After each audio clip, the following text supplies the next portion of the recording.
And go. Hi everyone, my name is Stephen Wiggins. I've been on the streets for quite some time now, back and forth. It's all because of problems with residents.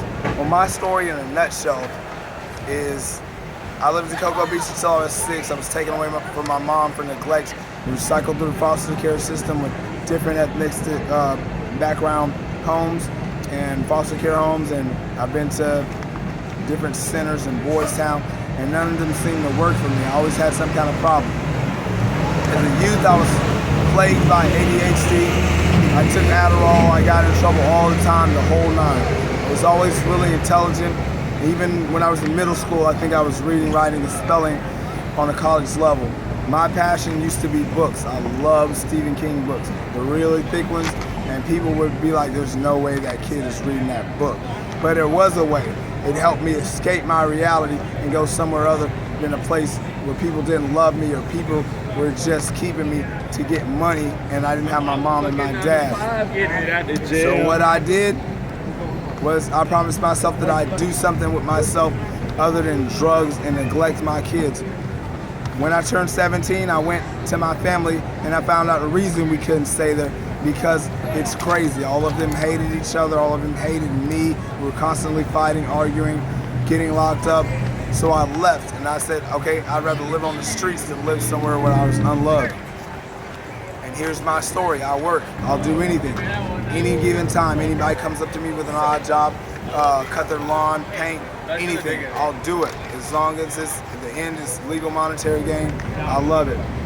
On the streets, there's often people that look at you like you're an insect or you're a lesser being, and they are like they have the right to judge you, which they don't, no matter what upper class they come, or upper middle class or social class they come from.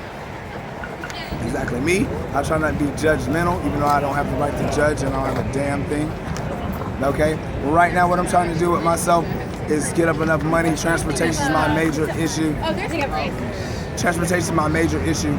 So I try to get the money up to get transportation back and forth, bus passes, so that basically gets me where I need to go, because I'd rather go a little hungry than not have a job for the day. So if you help me, then you'd be helping me towards transportation and getting around and doing something other than standing on corners, because I'm not begging for a living. I'm trying to further myself and get somewhere other than the streets of Orlando, because in 10 years, I've honestly only met a handful of people that really meant me well.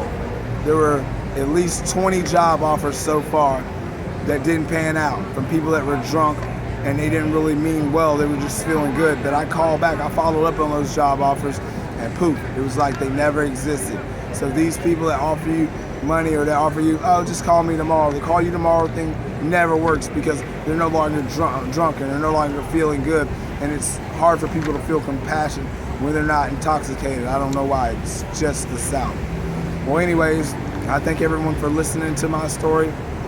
I can tell you that if you help me further myself, it would be a blessing, and I wouldn't take it for granted.